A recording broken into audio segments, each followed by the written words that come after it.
que je suis arrivé à Kiev cette semaine avec notre client qui tient à garder l'anonymat. Et nous avons eu déjà plusieurs rendez-vous avec des adhérentes cette semaine, notamment hier. Et je voulais donc profiter de cette entrevue directement de Kiev, dans cette salle magnifique, qui est la salle en fait dans laquelle les couples se marient de façon non cléricale, de façon légale à la mairie. Donc en fait c'est la salle officielle de mariage, donc dans laquelle nous allons nous marier avec Borislava. Je voudrais parler un petit peu des rencontres qui ont eu lieu cette semaine pour justement faire des points importants par rapport aux erreurs à éviter absolument lorsque vous rencontrez des demoiselles ici à Kiev. Donc il y a eu beaucoup d'erreurs qui ont été commises dans les dernières entrevues et je me suis dit que ce serait vraiment une occasion importante de faire le point pour tous les hommes qui s'apprêtent à venir rencontrer des femmes ici à Kiev pour essayer de les préparer. Je pense d'ailleurs que cette vidéo fera probablement partie du cursus de formation pour les hommes qui vont venir en voyage ici à Kiev de façon préparatoire. Je le fais à chaud parce que j'ai eu 3 entrevues hier avec, en fait pas des entrevues mais des dates avec mon client et j'ai noté sur le papier des erreurs à éviter que je voudrais clarifier avec vous. Donc la première chose qui est, je dirais, le point le plus important et qui est une erreur que Olivier n'a pas commise quand il est arrivé ici en Ukraine, c'est qu'il s'est intéressé à la culture ukrainienne. Donc c'est très très très important, on ne le dira jamais assez. Vous devez absolument avoir un intérêt pour la culture de la femme que vous allez épouser. Ça semble une évidence de le dire. Mais bon, dans certains cas, ce n'est pas toujours très très clair. C'est certain que si vous arrivez ici et que vous commencez à expliquer que le Canada c'est mieux, que l'Amérique c'est mieux, que les gens sont plus souriants au Canada ou aux États-Unis qu'en Europe, que ici les gens sont moins heureux, que les gens ici sont pauvres, que les gens ici la seule chose qu'ils veulent c'est de partir, vous n'allez pas forcément gagner des points avec la femme de vos rêves. Je trouve ça difficile quand même d'arriver ici et de pouvoir être en mesure de juger, après 2 jours, vous descendu de l'avion, de pouvoir juger de toute une culture, de tout un peuple, sans avoir aucune connaissance de la langue, ni sans avoir aucune connaissance des gens localement, autre qu'au travers d'une rencontre ou 2 que vous aurez eue avec quelques femmes. Je pense qu'il faut arriver ici avec une grande ouverture d'esprit et qu'il faut arriver ici avec un cœur ouvert à la différence, au rapport de culture. Donc ça c'est le premier point que je voulais noter.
Deuxième point sur lequel je voulais insister lors de cette présentation, c'est le fait qu'il ne faut absolument pas que vous mentionniez vos autres rencontres avec les autres dames que vous allez rencontrer pendant votre semaine.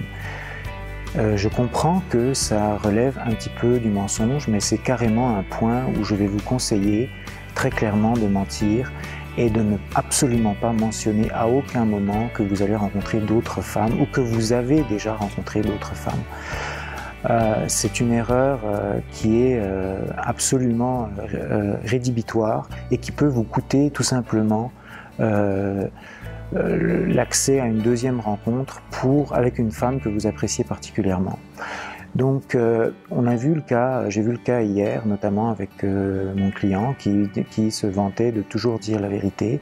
Mais je m'excuse, mais il y a des moments où la vérité n'est pas toujours forcément bonne à dire. Et d'ailleurs, la femme a commenté en direct, juste après que l'homme lui ait dit qu'il allait rencontrer d'autres personnes. Elle a dit qu'elle se sentait comme une marchandise qu'on venait marchander en Ukraine. Donc ça vous donne un petit peu l'état d'esprit que vous pouvez générer en parlant de vos autres rencontres. Donc quand vous arrivez dans une entrevue avec une femme, quand vous arrivez dans une date, il faut absolument que vous éteigniez votre téléphone et que vous vous concentriez à 100% sur la femme avec laquelle vous êtes en train de passer un moment. Et toutes les autres rencontres, vous les oubliez et vous ne les mentionnez à aucun moment, ni les rencontres passées, ni les rencontres futures. Donc ça, c'est le deuxième point. Le troisième point, c'est qu'il y a des moments, quand vous êtes dans une date, où il faut absolument... il y a des moments où il faut parler de soi, c'est clair, où vous allez devoir parler de votre travail, de votre personnalité, mais il y a des moments où il va falloir que vous vous intéressiez à la personne avec qui vous êtes. C'est très important. Donc il y a des moments donnés où il faut savoir se taire. Le silence, parfois, est un très bon allié. C'est un moment qui génère souvent des phases importantes, intéressantes dans une rencontre. Et il est très important que vous vous intéressiez à la personne avec qui vous passez 1 heure ou 1h30 ou une demi-heure, ça peut être plus court. Et pendant ces moments-là, vous devez absolument poser des questions sur cette personne, qui elle est, d'où elle vient, est-ce qu'elle a des frères, est-ce qu'elle a des sœurs, quelle est son histoire de vie, qu'est-ce qu'elle fait dans la vie, pour quelles raisons, etc. Et plus vous vous intéressez, plus vous allez découvrir des choses importantes sur cette personne et plus vous allez pouvoir vous identifier ou pas avec cette personne dans votre future vie. Alors là, je voudrais mettre une petite parenthèse sur le fait que quand vous commencez à poser des questions, il ne faut absolument pas que ça devienne un interrogatoire. J'ai vu le cas hier où quand vous arrivez et que vous avez des doutes, vous pouvez poser des questions, mais jusqu'à un certain stade. Comme par exemple faire une enquête sur savoir pourquoi vous êtes allé dans tel pays, est-ce qu'il y avait un homme qui vous a payé de l'argent pour aller dans ce pays-là, qu'est-ce qui s'est passé, pourquoi ça c'était comme ça, etc. Vous pouvez mettre la personne vraiment mal à l'aise. Donc surtout sur une première rencontre, vous pouvez vous intéresser sans aller trop loin. Il faut respecter les limites de cette personne-là. Un autre point que j'ai noté hier dans mes rencontres, puisque hier on a fait 3 rencontres, c'est qu'il faut quand même... c'est sûr que le système de date ici en Ukraine n'a absolument rien à voir avec le système de date au Québec. On est beaucoup plus dans le concret, on est beaucoup plus dans le rationnel, on est beaucoup plus dans la sincérité aussi. Mais il ne faut pas forcément, même si on est dans le concret, parler trop d'argent, trop de... combien ça coûte, est-ce que c'est ci, est-ce que c'est ça, ça peut devenir vraiment lourd et pénible à la fin. Il faut quand même que ça reste un petit peu dans la joie, la simplicité, sans que ce soit trop dans le calcul. Ça m'a coûté tant, ça coûte tant, c'est ceci, c'est cela, parce que vous pouvez donner une image de vous qui n'est pas forcément très, très flatteuse si vous êtes constamment en train de parler d'argent. Un autre point également qu'il faut absolument éviter, c'est les blagues. Alors les blagues, c'est à proscrire totalement, parce que les cultures sont différentes, les mentalités sont différentes, et l'humour au Québec n'est pas forcément le même que l'humour en Ukraine. Donc si vous arrivez avec une blague qui est comme un espèce de référencement culturel dans votre région, dans votre pays, pour moi, ça va être très difficile de la traduire, d'une part, et ensuite, pour elle, même si je réussis à la traduire, ça va être très difficile de comprendre. Alors, si vous êtes en train de raconter une blague, que vous vous mettez à rire, et qu'elle ne comprend pas pourquoi vous riez, vous pouvez la mettre vraiment mal à l'aise, et elle peut même penser que vous êtes en train de vous moquer d'elle. Donc, les blagues, c'est vraiment quelque chose à éviter. Une autre erreur qui pourrait arriver, c'est de ne pas complimenter la femme sur ses tenues vestimentaires, sur la façon dont elle s'est préparée. Souvent, les femmes passent 1 heure, 2 heures, 3 heures pour se préparer avant une entrevue, avant une date. ce serait très très important de le mentionner, de dire qu'elle est belle, qu'elle est bien apprêtée, etc.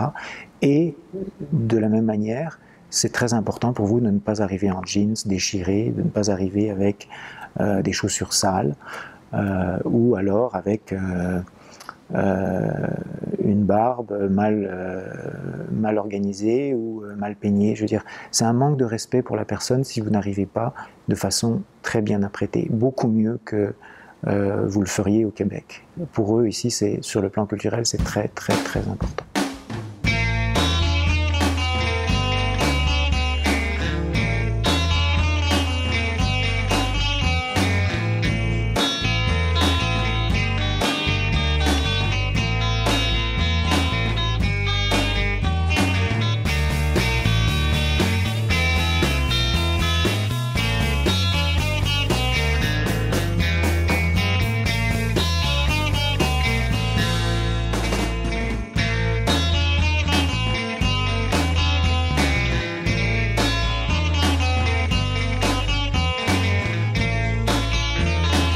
Donc le dernier point dont je voulais parler, que je voulais aborder par rapport aux entrevues que j'ai faites hier, les dates que j'ai faites hier avec mon client, c'est cette polarité entre le masculin et le féminin.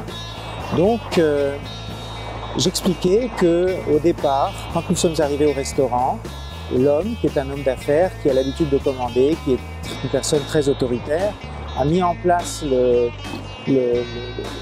contexte pour expliquer un petit peu la femme. Il s'est occupé d'elle, il a enlevé son manteau, il a mis à l'aise, il s'est occupé de l'environnement, il s'est occupé de l'aspect sécuritaire de la relation. Il a mis en place le couvert. Et donc c'est exactement ça qu'il faut faire. Donc là, sur ce point-là, il s'est très bien comporté. Et ensuite, la femme avec qui il avait sa date, elle s'est sentie relaxée et elle lui a dit, et à ce moment-là, elle a apporté, elle a dit je vais ouvrir mon côté féminin. Et en fait, elle nous a expliqué ce que ça voulait dire. Et en fait, elle a mis en place ce qu'ils appellent le confort de la maison, le confort que la femme apporte dans une relation. Et en fait, ce qui se passe, c'est qu'il se met en place un jeu entre l'homme et la femme. Donc vous avez l'homme qui assure la sécurité matérielle, l'environnement, la protection, et la femme qui met en place la dynamique à l'intérieur, la dynamique sociale, la dynamique du confort, la dynamique de la douceur, de la tendresse. Et en fait, c'est un jeu qui se met en place. Et c'est comme une partie de ping-pong qui se met à jouer. Et c'est très agréable. C'est très agréable parce qu'il n'y a pas de compétition entre les deux. C'est vraiment un échange où l'homme et la femme sont différents dans la relation. Et ça, c'est extraordinaire. Et même si c'est absolument rien passé, parce qu'ils n'étaient absolument pas compatibles, ces deux personnes, hier soir, c'était très agréable à suivre. Moi, en tant qu'interprète, puis eux, en tant que... Ils ont passé un bon moment, ils ont échangé d'une manière intéressante. Il y avait de la douceur, il y avait aussi de la force, l'homme jouait son rôle, la femme jouait son rôle, et c'était agréable. Et dans un couple, c'est une fois qu'on a découvert ça, cette approche, quand il n'y a pas de compétition, quand c'est l'union de deux pôles, un pôle masculin et un pôle féminin, tout devient facile, tout devient simple. Parce que c'est un jeu qui se transforme dans d'autres sphères. Après, ça va se transformer dans la sphère de la relation, quand vous êtes dans une relation, parce que la femme joue son rôle de femme, l'homme joue son rôle d'homme. Ça peut se développer aussi dans le domaine des relations sexuelles, dans le domaine de la gestion des enfants, dans le domaine de la famille, dans le domaine des activités extra-familiales. Donc, c'est ce que j'essaye de faire comprendre au travers de mes vidéos, c'est cette complémentarité entre l'homme et la femme. Et ça peut s'installer, vous allez le sentir, vous allez le voir, et c'est là que vous allez comprendre que la dynamique est complètement différente entre la dynamique de la date au Québec et la dynamique de la date en Ukraine. Donc voilà, devant le palais des mariages, je termine cette vidéo et vous allez voir dans la prochaine semaine, puisque je serai là encore la semaine prochaine, vous allez voir des vidéos d'adhérentes que nous allons filmer. Et puis je vais vous tenir informé, même si le client n'a pas voulu témoigner de façon visuelle, je vais vous tenir un petit peu informé sur qu'est-ce qu'il faut faire, qu'est-ce qu'il ne faut pas faire, de manière plus concrète pour vous, pour préparer vos voyages. Merci.